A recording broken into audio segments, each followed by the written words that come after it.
Hey, welcome to the Motormouth YouTube channel. I'm Zach. I'm Andrea. Just 75 more to go, hun, and then we get to 300. Hard to believe. We're We at just keep plugging away. 225. How do you get questions in? For say the 300th. How would you get a question in? Follow along on Instagram at Motormouth_Andrea. Every Sunday, I put a post out on Instagram asking for questions. Once we gather them, the post is deleted and we start the show. Time now for questions, coffee, and cars. Your questions from Instagram. Any info on the 2026 Buick Envision? This is a quick one. It's just a carryover. Basically, they're eliminating a couple exterior colors, adding a couple exterior colors. That's it. Okay, I got a real problem with the Buicks and the names. I mumble them all together because they all kind of sound the same. I'm going to do them now. Okay. Okay. Encore GX. Okay. Invista. Yes. That's the little front wheel drive like the tracks. Yep. Envision Yes. is the one made in China. Yep. That is the compact SUV. The next one is Enclave, You're getting it. and that's the big one. Yeah. Have I You missed got one? it. No. I can't wait for them to come out with the Buick based on the Cadillac fish stick Fish stick. electric Mystique. platform, Vistique. Yeah. Yeah, that one is going to be interesting because I think that they did such a good job with the Cadillac. For those that are into EVs, seems like that the bottom's falling out of that market. But anyway, we're sidetracked here. Yes. So playing along. The other one are the Cadillac names. Yes. They're tricky too. Well, they're all XT. No, the electric ones. Oh, the electric. Vistique. Oh, I don't think so. Optec, Uh-huh. Mystique, Lyric, Escalade. IQ, yeah. Yeah, All right. that's good. This is a Buick question. Looking at the Buick Encore for my daughter as a new driver, she needs something more compact with less of a nose for the hood.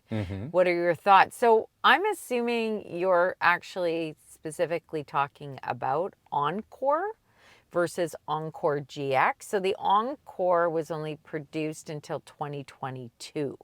So are you buying used or do you want the Encore GX? That's what I'm not sure about. They might just be not adding the GX on the end. And I think that you're looking at okay, I got to do it again, Andrea. Oh my God, this hurts my head. The Encore versus what's the little one, the front wheel drive one? Invista. Invista has a slightly longer hood. But you're paying more because of the all-wheel drive system, which depends on where you live. Yes. Might not be worth it. But you can also just get the Trailblazer, which is the same car essentially. It's sold by Chevrolet. Yeah. So if you don't need to spend extra on the Buick, I'm guessing now that you say it, it might be the old one. Okay, so I kind of went through both quickly when I did the research. So the Encore, which was dropped after 2022, JD Power actually says that it's quite reliable and gives it an overall score of 80 out of 100. And from what I can see online, people who own it are quite happy with it. Now, the Encore GX offers good value. It's comfortable. It's actually a nice looking vehicle. Not a lot of power, just like the Encore.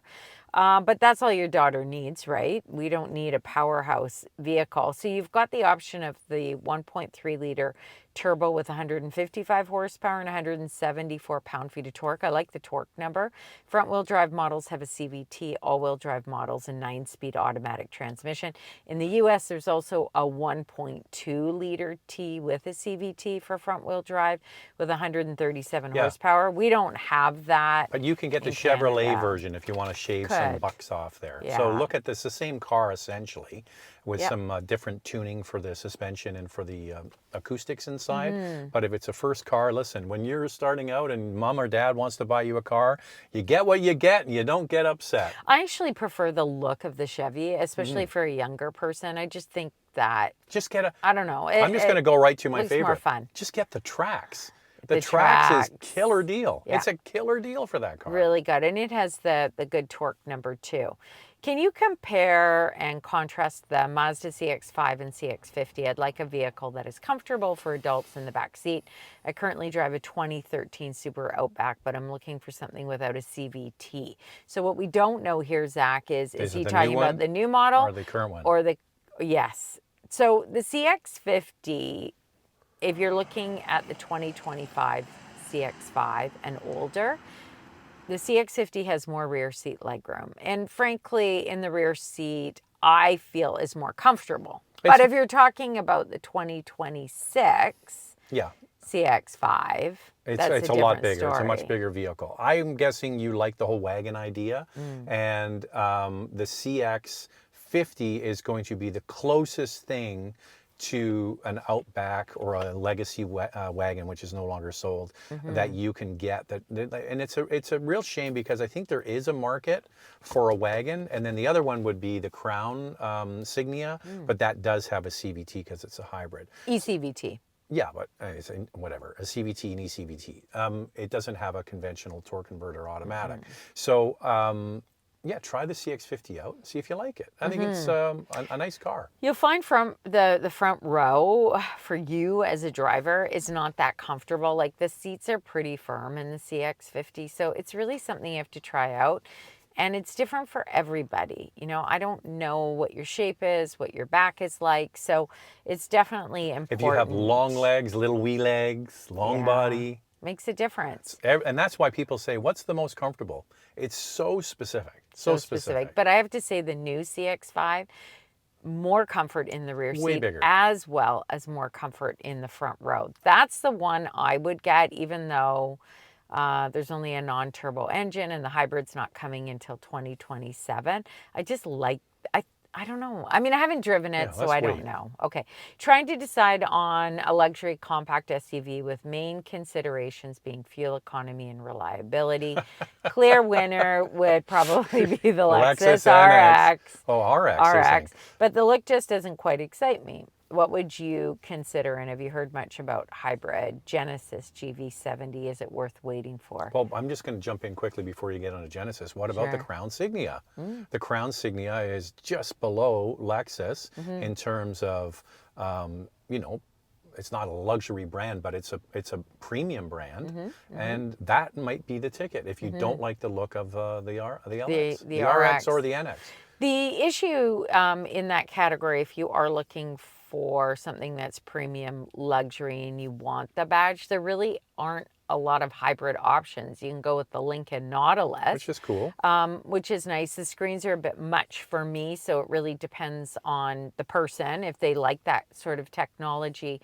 But the Germans are doing plug-in hybrids, or they're offering like a mild hybrid system, but not the traditional hybrid system. As for Genesis and the GV70, I have asked Genesis about this. They won't confirm either way, but you know, I think read the room. People are demanding hybrids, so I would think it's probably going to get the same hybrid powertrain that's in the Palisade, which Telluride. Now that we've driven it for a week, is not delivering the fuel economy we had hoped. Nope. So yeah, I think you're kind of in the Toyota Lexus world, and one you maybe hadn't thought of is the Crown. And also, if the GV70 does use that hybrid powertrain, the Palisade is a much bigger vehicle, so it should deliver better fuel economy, but it's not the best fuel economy, which I'm surprised by. For someone who drives 6,000 kilometers a year, would an EV or hybrid be worth the extra cost compared to an ICE? I live in Saskatchewan, where temps can be below 20 degrees for weeks at a time. The one thing is, in the wintertime, hybrids are not as efficient as they are when it's sort of moderate temperatures. Hybrids really do well in the spring and the fall and then in the summertime. But winter, you're starting the gas engine more often because you've got to create cabin heat on the inside. So the gas engine is running a lot more. The efficiency isn't as good. And so if you're doing that little driving, you're probably better off to just get a very efficient regular gasoline car. The good news is for Toyotas is that the gulf between what the car is for gas and to get into a hybrid isn't that much, but it's not going to be maybe enough for you to jump. And then the other thing is the fuel economy in the winter isn't there. So I would look for, like, we'll just use a Toyota, for example. You could just get a regular Corolla, which is not expensive, and away you go. The issue is that you don't drive much, and people who own a hybrid who don't drive much are reporting problems with the 12-volt battery, that it goes dead on them. So if you do decide on a hybrid, you need to trickle charge that if you're not driving it daily. It is a problem. Hyundai and Kia have a reset button for their 12-volt battery, which is helpful. But there are reports that their 12-volt battery also goes dead if it's not being driven enough. Just one quick thing is, I'm not sure what kind of car you're looking at, but go for a brand that has strong resale even for their gas versions, like a Civic. A Honda Civic is like one of the highest resale value of a mainline car. Corollas as well, cars like that. And if you're looking at SUVs, go for a regular gas RAV4 or CRV. a regular CRV, something. Yeah. The CRV has had issues in cold weather as well. Yeah, with where the 1.5T. Yeah, where the engine doesn't get up to temperature. They have Yep. worked on it with the thermostat and what have you, but there you go. I'm deciding between the Lexus TX 500H, Toyota Grand Highlander Platinum Max, if I can find one, and the Acura MDX. I have 2 kids in car seats, but want something stylish, reliable, and fun to drive. Which would you pick? Now, just so you know, the Lexus TX and the Grand Highlander are actually bigger than the MDX. I remember when the MDX came out and I was like, whoa, is that?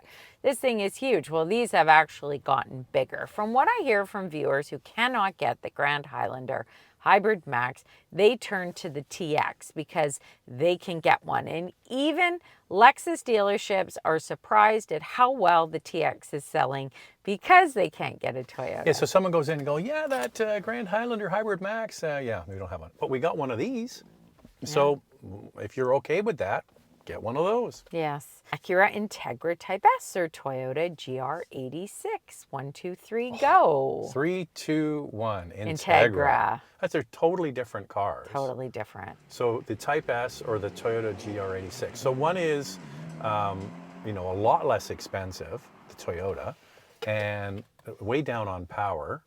That Integra is pretty sweet. Fabulous. It is fabulous. The Type S is great. The manual is fantastic. I love everything about the Integra Type S. I'm not sure I love the trumpets sticking out the back. It's a little, like if I was 20 years younger, I'd be like, oh yeah, that's good. Do-do-do. But the thing is, at my advanced age, Andrea, I don't know if I can pull that off.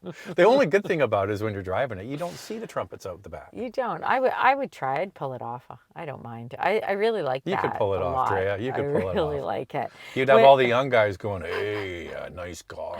I got to say, when I drive the GTI and there's young males around, like in their 20s, man, I get a lot of street cred.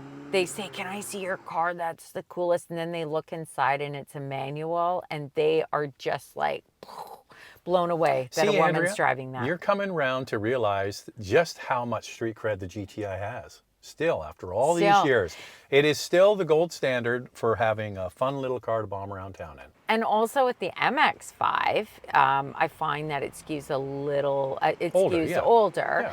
And when they browse inside, they go, like, I can just see their face. And I'm like, oh yeah, they're thinking a woman driving a manual. And then they say, wow, props to you, props to you. Why is driving a manual today such a foreign thing? I don't know. And especially for older people who are, they grew up with that, but they've abandoned it, obviously. And their mom and dad, when they were learning to drive, had a manual, so they had no choice. Because that might have been the era of the big American land yacht. That's true. That's for all automatics. Yeah, that's true. When placing a factory order for a brand new vehicle, how do you get away with dealership adding their protection packages or unnecessary options into the final price? Any tips or experience that you can share? Well, when you go into a dealer and you say, hey, I'm thinking of doing a factory order, I want this car, this color, this interior, these wheels, maybe this engine, you say to them then, I'm going to buy this car and no extras, because the whole thing about going into the business office is another salesperson, and they're going to try and add protection packages and wheel packages and Scotch guarding for the seats and all that. You don't need to take any of that. You just say, no, thank you. The issue is, I'm going to use Toyota RAV4 as an example. Say you do order one, and then you go, my order's arrived. It's here. So you go into the dealership and the dealership says, well, we've added this, this, this, and this. And then you say, yeah, but I don't want any of that stuff. And they say, Well, We're going to sell it to someone we're else. going to sell it like this. And if you don't want it, that's okay. You can go back on the list again. But we'll sell it to somebody else. And unfortunately, the problem is that if all buyers said, I'm not taking that, then they wouldn't be able to do it. But someone will. Someone will. The issue you have is when you do a factory order. There was a news story about this with a F-150 Lightning that someone had ordered when the F-150 Lightning was super hot when it first came. And they said the truck is $80,000, and then when it came, it was $100,000. And they said, but we ordered it and it was $80,000. But what they showed was the piece of paper saying that you've ordered one. It is not a bill of sale. Until it actually is a bill of sale, it's still all up in the air. Yeah. So they're not, if you order a special order car, first of all, you're going to probably have to give a non-refundable deposit. But they will not write the car up for the final sale until you actually take possession of the car. So that's where they can add in all this extra stuff. What I suggest to you is have a frank discussion with the person they're ordering the car, and maybe they'll write it down, maybe they won't. Just say, I want to buy the car, I want to pay the taxes, and that's it. Whether they go for that, I don't know. It's going to come down to dealership, popularity of the model. vehicle. You know, and how, if they're willing to work with you. Like probably if it's an EV, they're going to say no problem. So what I would do is when you're shopping for a car, you also want to shop the dealerships. The analogy I always have is if you were in a mall and you walked into a store, a shoe store, and you put on a pair of shoes and they were too tight, you wouldn't buy them. You would say, thank you very much, walk out and go down the mall to the next shoe shop. But people don't seem to do that with cars. Look at car dealers as shoe stores. If it doesn't fit and doesn't feel right, walk out and go down the road. It's different if you're buying an Aston Martin and there's only one dealer.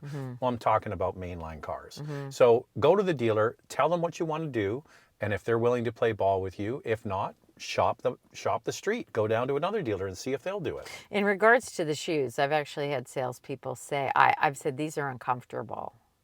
Oh, you just need to break them in. They'll stretch. I go, listen, I've been buying shoes a long time. They're either comfortable when I put them on or they're not.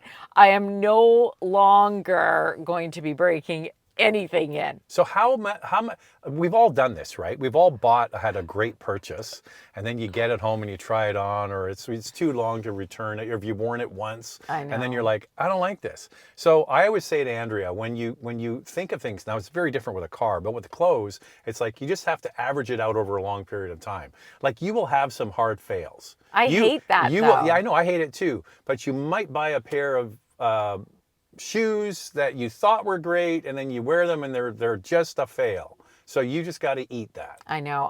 I'm very careful now, but that's yes, the wisdom. That's the of your wisdom. advanced age at 37 that you can actually, that now at 37 years old. And it's interesting because with our boys, like Charlie bought a belt online, and it came from a brand that he loves, but the sizing was off. And literally the belt was too small. Like, it's too small. He puts it on. What do you think?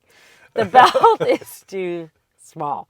Well, I can put it on the last hook. I said, yeah, but then the end bit isn't sticking out. And he's like, yeah, but maybe if I pulled up my jeans, it could work. I said, take it back. How much was the belt? $100. For a belt? Oh my gosh. Take the belt back or ship it back, whatever it is. Charging these kids rent. I know, and $100 then, belts. But it's kind of just like the hassle of shipping it back. I was like, are you kidding me?